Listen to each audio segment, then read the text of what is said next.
Maligayang pagbati, mga mahal naming kapanalig, kaibigan, kapatid. Kamusta po kayo? Sana mapayapa kayo at masaya sa piling ng inyong mga mahal sa buhay. Ako po, Sister Vanji. Ako po naman si Sister Dave. Pagbati po sa inyong lahat, mga kapatid, mga kababayan, mga kaibigan. Sa inyong lahat na masigasig at patuloy na nagdidilay ng salita ng Diyos, welcome pong muli sa ating sama-samang paglalakbay spiritual dito sa ating Lectio Divina. Sa awa ng Diyos, ngayong first week ng Pebrero, nasa 11 episode na po tayo. Praise the Lord! Kahit papano, na-enjoy naman natin ang Bible Month itong nakaraang January, no po? Siguradong sa mga online masses at mga talks tungkol sa Biblia, napuno ang ating puso ng salita ng Diyos. Salamat sa social media na kapaghahatid sa atin ng salita ng Diyos at nagbibigay sa atin ng possibility na makiisa sa misa ng sambayan ng Kristiyano kahit na virtual lang. Ang bait ni Lord talaga, Sister Vanji, no? Na-experience natin ngayon na kahit ano ang ating problema sa buhay, ang Diyos ay patuloy na nagbibigay ng paraan upang maipaabot sa atin ang kanyang mga salita na siyang nagpapatatag sa ating pananampalataya at nagbibigay ng pag-asa para di tayo panghinaan ng loob. Talaga, Sister Dave. At sa buwan ng Pebrero, ipinagdiriwang natin ang Valentine's Day, Month of Love. Isang paalaala ng walang kupas at walang hanggang pagmamahal ng Diyos sa atin.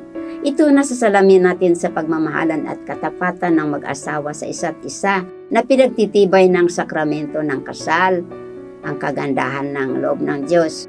Kasi ang tunay na pagmamahal ay nagmumula sa Diyos ng pag-ibig. Napakagandang isipin na ang Diyos ay patuloy na nakikipaglakbay sa atin sa lahat ng mga pangyayari sa ating paligid, sa simbahan at sa ating buhay, di ba? O sige po, simulan na po natin ang ating pagninilay sa isang panalangin. Sa ngalan ng Ama, ng Anak at ng Espiritu Santo. Amen. Amang mapagmahal, maraming salamat sa pagkakataong ito na ibinigay mo po sa amin upang magnilay muli sa iyong mga salita na napapaloob sa Biblia. Tulungan mo po kami maging bukas sa iyong mensahe, lalo na sa panahong ito ng matinding krisis sa kadiliman na patuloy na bumabalot sa aming kapaligiran dulot ng pandemya. Patuloy mo pong ipinapahayag sa amin ang mabuting balita sa iyong mga salita sa Biblia sa pamamagitan ng social media. Ang aming sama-samang pakikinig ay nagdadala rin sa amin sa pagkakaisa bilang mananampalatayang Kristiyano. Ipagpatuloy mo po ang pagpapadala ng iyong banal na Espiritu upang maunawaan naming mabuti, maisabuhay at maibahagi sa lahat ang iyong salita. Hiniling namin ito sa pamagitan ni Kristong aming Panginoon na nabubuhay at naghahari. Kasama mo at ng Espiritu Santo. Amen. Amen. Sa ngalan ng Ama, ng Anak at ng Espiritu Santo. Amen. Amen. Si Banji, naalam po ba ang ating pinilayan itong nakaraang linggo?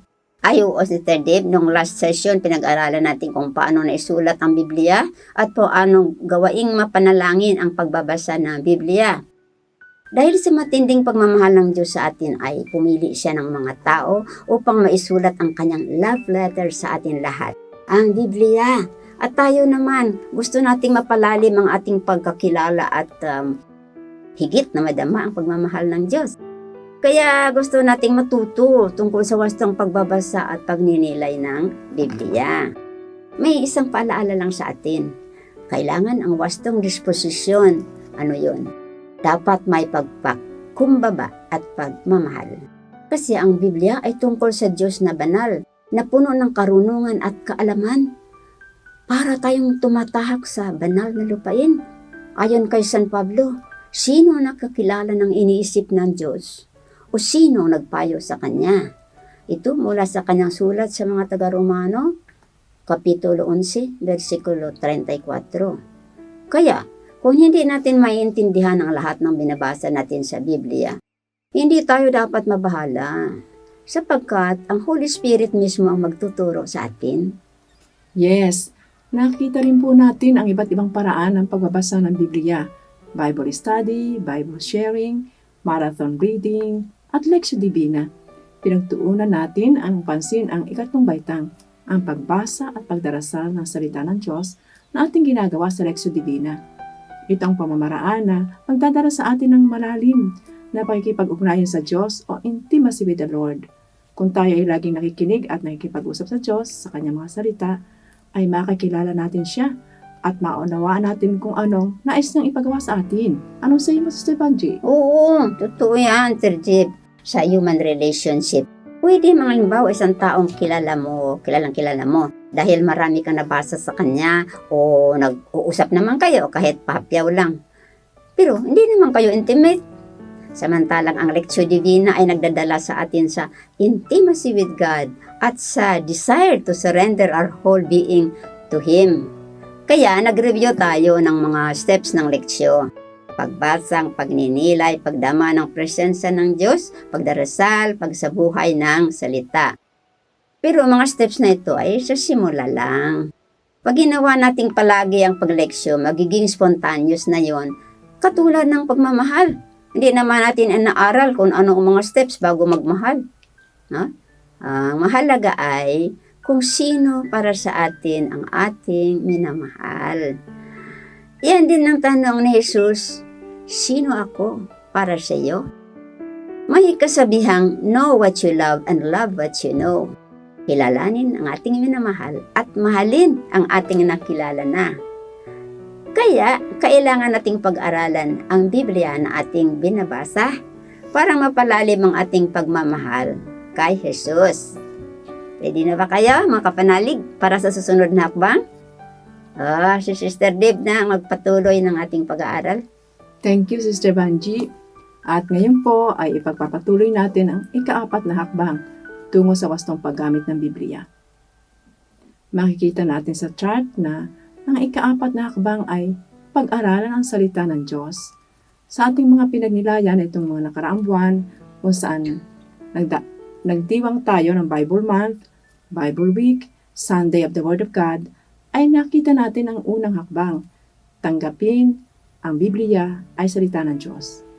Ang ikalawa, alamin ang tunay na layunin ng salita ng Diyos. Ilang beses na natin nabanggit ito sa mga nakaraang session, di ba, Sister Banji? Oo, talaga. Pero maganda rin ulit-ulitin. Kasi masyadong halaga itong Biblia, kaligtasan. Yun, no?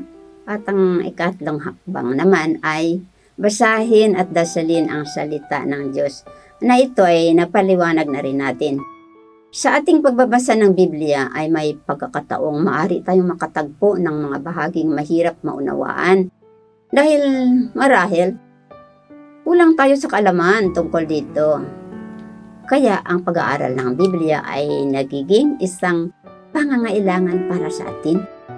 At alam niyo po, kung ihahambing natin ang mga tao noong panahon ni Abraham sa ngayon, ay may napakalaking agwat sa haba ng taon, sa pananalita at kultura. Higit kumulang 2,000 taon bago dumating si Jesus. Kaya may tinatawag tayong BC. Ibig sabihin, before Christ at AD. Anno Domini refers to the years after the birth of Jesus Christ. Ang sentro ng istorya ng ating kaligtasan sa Biblia ay si Jesus. At ang sentro ng world history ay ang pagdating ng ating Panginoong Jesus. Napakagandang pagnilayan ang katotohanan ito. Ano po? At ngayon, mahigit 2,000 taon na ang lumipas nang dumating si Jesus. Kaya nga may mga teksto sa Biblia na kailangang pag-aralan upang maunawang mabuti dahil ang iba-iba ang pag-iisip ng mga tao noon at iba ang kultura ng mga Hudyo. Ang pag-aaral ay nagsisilbing tulay na nakapagdurugtong ng agwat sa noon at sa ngayon. Ngayon po, simulan natin ang pag-aaral sa paghahanap ng teksto. Sige nga, kung may Biblia kayo, buksan na ninyo ang inyong Biblia o inyong Ebanghelyo kung iyon ang inyong dala. Dito sa ating halimbawa ng teksto ay makikita ninyo ang title ng aklat, ang kapitulo at bersikulo. Hanapin ninyo ang chapter 6 verses 27-31 sa Ebanghelyo ni San Lucas. Itong Ebanghelyo ni San Lucas ay makikita sa Bagong Tipan. Daw, hanap-hanap.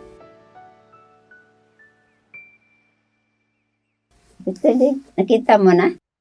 Yes, Sister Banji. At ang babasahin ko ay ang unang bersikulo, versikulo 27, at ang huling bersikulo, versikulo 31. Datapat sinasabi ko sa inyong mga nakikinig. Ibigin ninyo ang inyong mga kaaway, gawa ng mabuti ang mga napupuot sa inyo. Verse 31, kung ano ang ibig ninyong gawin sa inyo ng iba, gayon din naman ang gawin ninyo sa kanila. Nakasunod po ba kayo sa pagbasa, mga kapanalig? Ngayon po, makikita ninyo sa inyong Biblia ang komentaryo. Meron po diyang mga maliliit na letra na makikita ninyong nakasulat sa bandang ibaba ng Biblia. Yan po ay paliwanag sa mga teksto na mahirap maunawaan. Ito ang tinatawag na footnotes. Kuminsan po, sa halip na paliwanag ang makikita natin sa footnotes, ang reference po ng teksto sa lumang tipan. Tulad po nito. Dito po ay makikita natin ang verse 31 na ating binasa ay may mababasa rin ito sa Book of Tobit o Tobias chapter 4 verse 16 sa lumang tipan. Kaya ang ibang kopya ng Biblia ay may paliwanag sa footnotes. Ang iba naman ay may reference sa Old Testament. Depende sa kopya na inyong binabasa. At tulad ng ating nabanggit na, ang Biblia ay salita ng Diyos sa mga salita ng tao na naisulat sa wika ng tao sa ibang panahon na may ibang takbo ng pag-iisip at pamamaraan ng pakipagtalastasan. Sa dahilang ito, hindi lahat ng nasusulat ay madaling maunawaan. Kinakailangan ang pag-aaral at komentaryo. Tingnan natin ang komentaryo sa Ebanghelyo ni San Mateo, chapter 18, verse 8, at ang mga sumusunod na bersikulo. Kung ang iyong kamay o paa ang siyang nagiging sanhi ng iyong pagkakasala, putulin mo ito at itapon. Mabuti pang mapunta ka sa langit ng putol ang isang kamay o paa, kaysa itapon naman sa impyerno. At kung mata mo naman ang nagiging sanhi ng iyong pagkakasala, dukutin mo at itapon. Ano nga bang ibig sabihin nito, Sister Dave? Kailangan bang talagang putulin ang ating kamay? Hindi po, mga kapatid.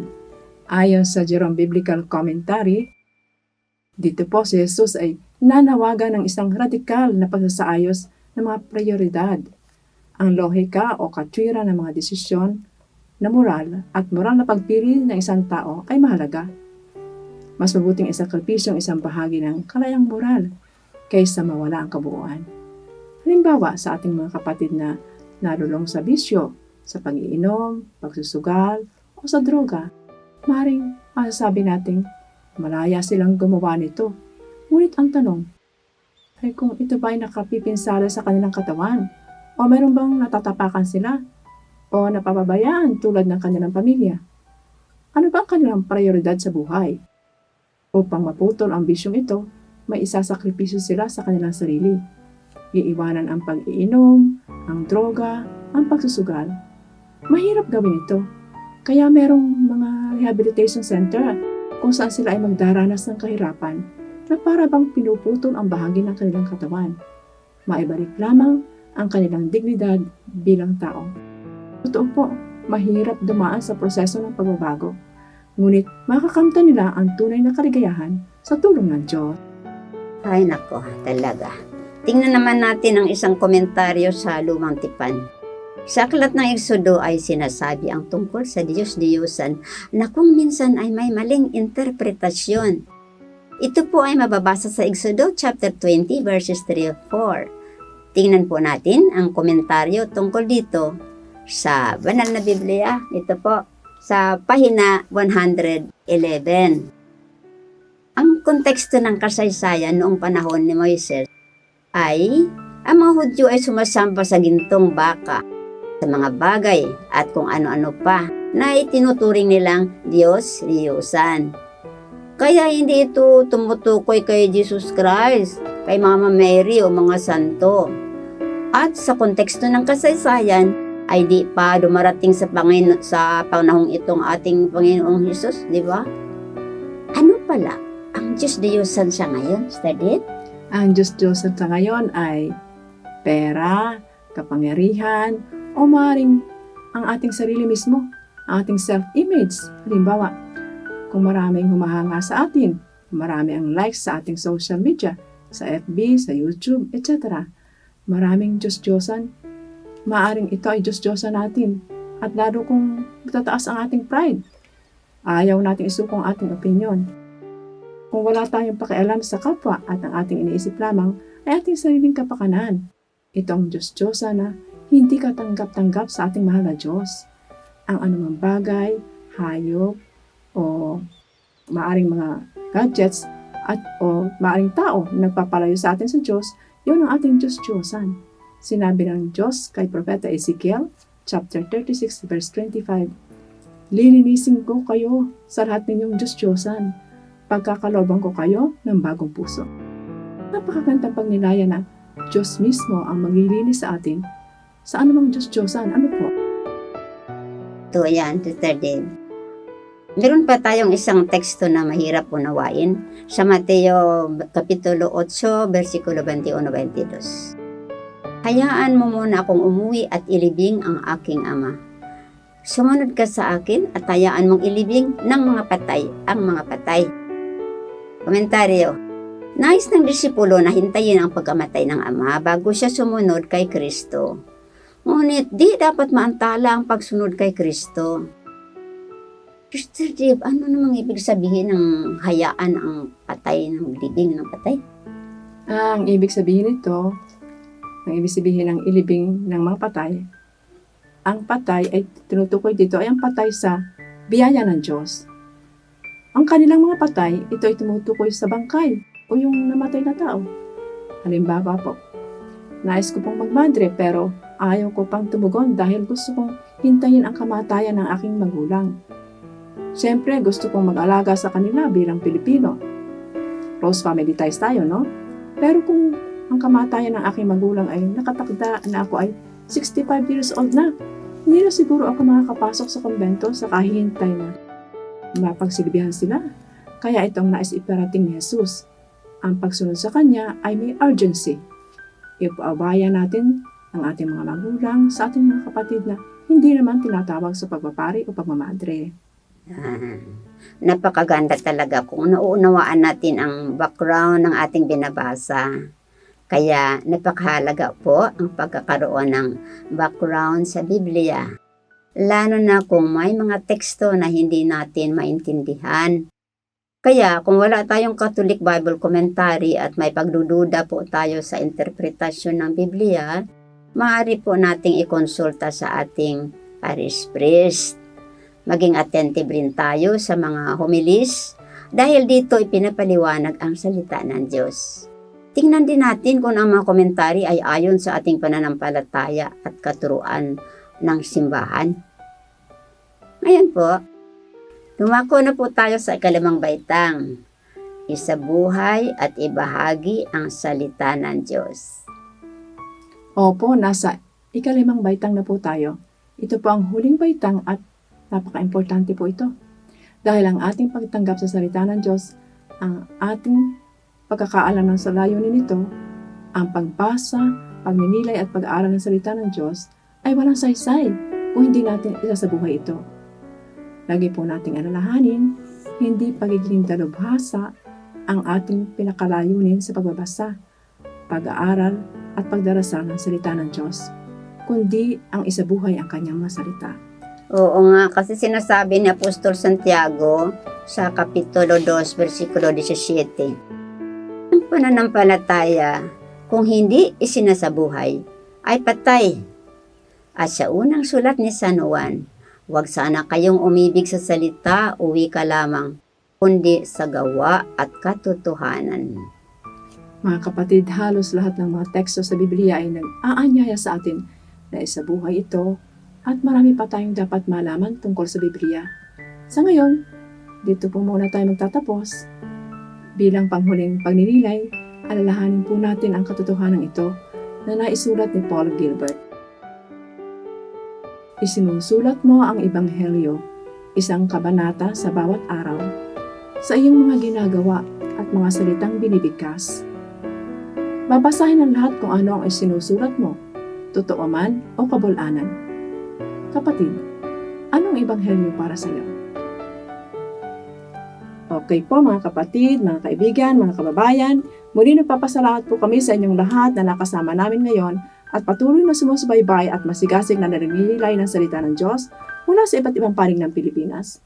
Maraming salamat po sa ating mga minamahal na FWs at sa ating mga Filipino migrants na sumusubaybay mula sa iba't ibang panig ng mundo. Alaala po namin kayong lahat sa aming panalangin. By the way, ang karamihan sa mga punto sa ating pong pinag-aaralan at pinagninilayan ay mula sa aklat Discovering Together God's Word by Sister Monina Baybay, FSP, published by Pauline's Publishing House. Maaari po kayong mag-order sa aming online shop, Store Paulines. At muli, iniimbitahan namin kayo na sumali sa aming Facebook group, Lectio Divina sa panahon ng pandemya, at mag-subscribe sa aming YouTube channel, Paulines Multimedia PH, at mag-like follow sa aming Facebook pages, Paulines Radio PH at Daughters of St. Paul, Philippines. At sa mga nagbigay ng tulong para may pagpatuloy ang aming misyon sa Bible Ministry, maraming salamat po. God bless you and your family. At sa mga nagnanais pang tumulong, maaari po kayo mag-deposit sa mga sumusunod na bank accounts. Mga kapatid, bilang pagtatapos, magpasalamat tayo sa Diyos sa kanyang mga biyaya at sa kanyang paggabay sa atin sa araw na ito. Ipanalangin din natin ang ating simbahan, ang mga kaparian, mga misyonaris, at ang lahat na nagpapahayag ng salita ng Diyos sa lahat ng sulok ng mundo. Ang ating closing prayer ay hango sa Salmo 130 verses 1 to 3. O Panginoon, ang aking puso ay hindi palalo. Hindi nagyayabang ang aking mga mata. Hindi ako naghahanap ng mga dakilang bagay o mga bagay na napakataas sa akin. Hindi. Pinatigil ko at pinatahimik ang aking kaluluwa, tulad ng isang sanggol na inawat sa kandungan ng kanyang ina. Ganyan nga ang aking kaluluwa sa loob ko. O Israel, umasa ka sa Panginoon, ngayon at magpakailanman. Luwalhati sa Ama, sa Anak at sa Espiritu Santo. Kapara ng una, ngayon, at magpakailanman. Amen. Sa ngalan ng Ama, ng Anak at ng Espiritu Santo. Amen. Okay po, muli sa inyong lahat, maraming salamat. Lagi nating alalahanin, Mahal tayo ni Lord. Purihin siya ngayon at magpakailanman. See you next week, Wednesday at 6 p.m. Here in this FB page. Celebrating the Pauline Family Year of the Word of God from November 26, 2020 to November 26, 2021 with a theme that the Lord's message may spread quickly. Let the